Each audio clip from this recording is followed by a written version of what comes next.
త్రిరత్న బుద్ధవిహార్ వ్యవస్థాపకులు మాజీ మంత్రి గొల్లపల్లి సూర్యారావు ఆధ్వర్యంలో డాక్టర్ బిఆర్ అంబేద్కర్ 67వ వర్ధంతి త్రిరత్న బుద్ధవిహార్ 15వ వార్షికోత్సవ కార్యక్రమాలు అమలాపురం బుద్ధవిహార్లో ఘనంగా నిర్వహించారు. గొల్లపల్లి సూర్యారావు మాట్లాడుతూ దక్షిణ భారతదేశంలో అమలాపురం బుద్ధవిహార్ ప్రతీకగా నిలిచిందని, బౌద్ధునికి సంబంధించిన దక్షిణ భారతదేశంలో మూలలను గుర్తుండిపోయే విధంగా త్రిరత్న బుద్ధవిహార్ నిర్మించామన్నారు. త్రిరత్న బుద్ధవిహార్ జనరల్ సెక్రటరీ డివి లోక్ మాట్లాడుతూ ఎందరో అంబేద్కరీల కృషి ఫలమే బుద్ధవిహార్ నిర్మాణమని అన్నారు. పెద్దలు గొల్లపల్లి సూర్యారావు బుద్ధవిహారం నిర్మాణం చేయడం వంటి మహత్త కార్యక్రమానికి పునాది వేశారని, బుద్ధవిహార్ ఆధ్వర్యంలో ప్రజలకు అనేక సేవా కార్యక్రమాలు నిర్వహించడం జరిగిందన్నారు. మాల మహానాడు జాతీయ అధ్యక్షులు మాకే భీమారావు మాట్లాడుతూ కర్కశంకూడిన రాక్షసుల మనస్సు మార్చిన ఘనత ఒక బౌద్ధానికే చెందుతుందన్నారు. డాక్టర్ బిఆర్ అంబేద్కర్ ఆశయ సాధనకు యువత సన్మార్గంలో నడిచి ఆయన అడుగుజాడలను అనుసరించాలని భీమారావు కోరారు. ఈ కార్యక్రమంలో కాంగ్రెస్ నాయకురాలు ఐతాబత్తుల సుభాషిణి, బుద్ధవిహార్ చైర్మన్ ప్రసాద్, గోసంగి ఆనందరావు, రేవు తిరుపతిరావు, జాంగా బాబురావు, ఇసుకపట్ల రఘుబాబు, పెనుమాల చిట్టుబాబు, రామ్మూర్తి, పశ్చిమాల బాబ్జీ, సత్యనారాయణ పాల్గొన్నారు.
తెలియజేస్తూ వేళ డాక్టర్ బాబాసాహెబ్ అంబేద్కర్ గారి నిర్యాణం చెందినటువంటి రోజు.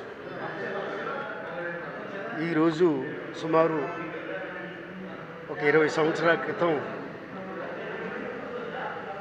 ఆయన భారతదేశంలో బౌద్ధ వ్యాప్తికి చేసినటువంటి కృషికి చిహ్నంగా ఈనాడు ఈ బుద్ధవిహార్ నిర్మాణం జరిగింది. నేను ముందు చెప్పినట్టుగా అనేక మంది అంబేద్కర్ వాదులు, రిపబ్లికన్ పార్టీ వారు, అదేవిధంగా ప్రజాస్వామ్యవాదులు బాబాసాహెబ్ని ఆయన ఆలోచనే మా ఊపిరిగా పెట్టుకుని జీవించినటువంటి అనేక మంది త్యాగమూర్తులు, పెద్దలు వాళ్ళ యొక్క కృషి ఫలితంగా ఈనాడు అమలాపురంలో మరొక దక్షిణ భారతదేశంలో దీక్షభూమిగా పేరొందే లాంటి ఒక గొప్ప నిర్మాణాన్ని నిర్మించుకున్నటువంటి రోజు ఇది. దీన్ని ఆవిష్కరించుకున్నటువంటి రోజు. ప్రపంచవ్యాప్తంగా ఉన్నటువంటి బౌద్ధ భిక్షువులు ముఖ్యంగా శ్రీలంక, థాయిలాండ్, మహారాష్ట్ర, కలకత్తా ఇలాంటి ప్రాంతాల నుంచి వచ్చినటువంటి బౌద్ధ సుప్రసిద్ధ పెద్దలందరి యొక్క చేతుల మీదుగా ఆవిష్కరించబడినటువంటి రోజు ఇది. మేము ఈ నిర్మాణం చేయడానికి మాకందరికీ స్ఫూర్తి బాబాసాహెబ్ ఆలోచన. ఆయన అనునాయులందరికీ ఒక ఆధ్యాత్మికమైనటువంటి జీవితం, అది బౌద్ధం. బౌద్ధం అనేది మానవాళి యొక్క అభ్యున్నతికి, మానవాళిలో శాంతి సమాధానాలతో జీవించాలంటే ఒక బౌద్ధమే శరణ్యం అన్నటువంటి ఒక గొప్ప మాట చెప్పినటువంటి మహానుభావుడు డాక్టర్ బాబాసాహెబ్ అంబేద్కర్. అనునాయులుగా ఉన్నటువంటి మేమందరం దాన్ని నమ్మి విశ్వసించి ఎంతో శ్రమించి ఇగో ఈ త్రిరత్న బుద్ధ విహార్ భారతదేశంలో నాగపూర్లో దీక్షభూమి ఉంటే, భారతదేశంలో దక్షిణ భారతదేశంగా ఉన్నటువంటి ఈ ప్రాంతంలో అమలాపురంలో మరొక దీక్షభూమిని నిర్మించుకున్నటువంటి ఖ్యాతి అంబేద్కరీయులుగా మాకు అందరికీ ఇక్కడ ఉన్నటువంటి వాళ్ళందరూ మీకు తెలుసు, పెద్దలు ఒక పేరు, మేమందరం కూడా సంఘీభావంతో సమానత్వంతో ఆయన యొక్క ఆలోచనకు అనుగుణమైనటువంటి నిర్మాణం, ఈ నిర్మాణానికి బాబాసాహెబ్కి అంకితం చేసినటువంటి ఈరోజు వారి నిర్యాణం చెందినటువంటి రోజు కూడా. అంచేత మేము ఇక్కడ అందరం కూడా ఒక ప్రక్కన తుఫాను వలన ప్రజలందరూ భయంగా ఉన్నారు, పంటలన్నీ నష్టపోయాయి, ఎక్కడ చూసినా సరైన కమ్యూనికేషన్స్ లేనటువంటి ఈరోజు మేమందరం కోనసీమలో ఉన్నటువంటి నలుమూలల నుంచి కూడా ఇక్కడికి ప్రజలందరూ వచ్చి, ముఖ్యంగా నాయకులందరూ వచ్చి ఆయన నిర్యాణాన్ని, అదేవిధంగా ఈ బుద్ధ విహార్ యొక్క వార్షికోత్సవాన్ని మేమందరం జరిపించుకోవడం ఇది మా అందరికీ చాలా ఆనందంగా సంతోషంగా ఉందన్నటువంటి మాట మనవి చేస్తూ మీకు అందరికీ కోనసీమ ప్రజలు, ముఖ్యంగా ఆంధ్రప్రదేశ్ ప్రజలందరికీ బుద్ధవందనాలు. మరి ముఖ్యంగా నిరంతరము మనందరం శాంతి కాముకులుగా చట్టాలకు లోబడి, రాజ్యాంగానికి లోబడి జీవించే ఒక మంచి రాజకీయవేత్తలుగా, ప్రజాస్వామ్యవాదులుగా ఉన్నామంటే దానికి కారణం డాక్టర్ బాబాసాహెబ్ అందించినటువంటి ప్రజాస్వామ్య విలువలతో కూడుకున్నటువంటి రాజ్యాంగమే మాకు స్ఫూర్తి.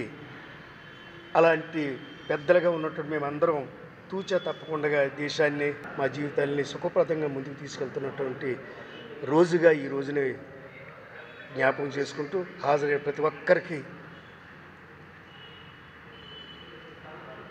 వందనాలు, నమస్కారాలు, ధన్యవాదాలు. జై భీములు.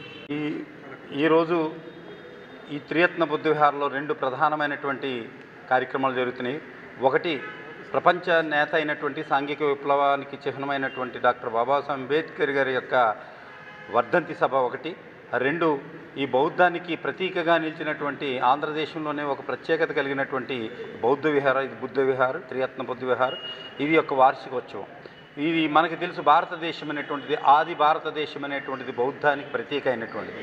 ఈ దేశంలోనే కాదు, ప్రపంచంలో ఎక్కడ నలుమూలన తవ్వకాలు జరిపినా బయటపడుతున్నటువంటివి మరి ప్రపంచ తథాగతుడైనటువంటి శాంతిదూత కనిపించినటువంటి బౌద్ధ మార్గం అనేటువంటిది.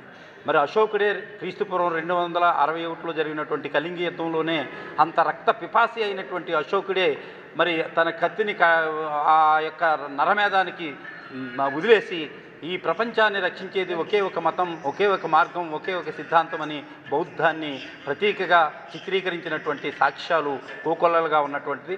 అటువంటి బౌద్ధాన్ని ఈ దేశంలో మరి అన్ని చోట్ల బాబాసాహెబ్ అంబేద్కర్ గారి యొక్క అశేషమైనటువంటి కృషితో ఈ బౌద్ధం ప్రపంచ దేశాల్లో మనజాలుతుంది. అటువంటి అంబేద్కర్ గారు చనిపోయినప్పటికీ కూడా ఆయన సిద్ధాంతాలు బౌద్ధం మార్గంలో చూపించినటువంటి ఆయన మార్గం ఈ ప్రజలందరికీ, కోట్లాది ప్రజలకి మరి మార్గదర్శకంగా ఉంది. ప్రపంచంలో తీసుకున్నట్లయితే టెర్రరిజం, నక్సలిజం, దౌర్జన్యం, దోపిడీలతో సతమతమవుతున్న ప్రపంచ మానవాళి గుండెల్ని పిండి చేస్తున్న తరుణంలో ఈ ప్రపంచ మానవాళిని రక్షించేటువంటి ఇజం మార్గం బౌద్ధం అని తెలియజేస్తూ జై భీమ్, జై భారత్. బాబాసాహెబ్ అంబేద్కర్ ఈరోజు డాక్టర్ బిఆర్ అంబేద్కర్ పరంపదించినటువంటి రోజు. ఇది భారతదేశానికి చీకటి రోజు. ఈ రోజున పూజ్యులు గౌరవనీయులు గొల్లపల్లి సూర్యారావు గారి ఆధ్వర్యంలో ఇక్కడ త్రిరత్న బుద్ధ విహార్ నిర్మించడం జరిగింది. ఈ రోజుకి సుమారు 15 సంవత్సరాలు అయింది. ఇది వార్షికోత్సవం. ఈరోజు మేము జరుపుకునేది అంబేద్కర్ వర్ధంతి మరియు త్రిరత్న బుద్ధ విహార్ 15వ వార్షికోత్సవం. ఈ వార్షికోత్సవం 2008లో జరిగింది. దీనికి ప్రారంభోత్సవమే శ్రీలంక నుంచి 16 మంది బౌద్ధ భిక్కులు, తర్వాత షికాగో నుంచి, చైనా నుంచి, టిబెట్ నుంచి, థాయిలాండ్ నుంచి, నాగపూర్ నుంచి, మన కలకట్టా నుంచి కూడా రావడం జరిగింది. అలాంటి మహనీయుల యొక్క చేతుల మీదుగా ఇది ఆవిష్కరణ జరిగింది. ఇది ఈ ప్రాంత ఆంధ్రప్రదేశ్ చరిత్రలో సువర్ణాక్షరాలతో లిఖించబడినటువంటి రోజు ఈరోజు. ఎందుకంటే మహారాష్ట్రలో డాక్టర్ బాబాసాహెబ్ అంబేద్కర్ ఈ బౌద్ధాన్ని తీసుకోవడం ప్రధాన కారణం ఏంటంటే బౌద్ధం ప్రజాస్వామ్యం, భారతదేశం ప్రజాస్వామ్యం కాబట్టి ప్రజాస్వామ్య జీవన విధానం బౌద్ధం ప్రకారంగా జరుగుతుంది ఈనాడు. మరి మీరు కొన్ని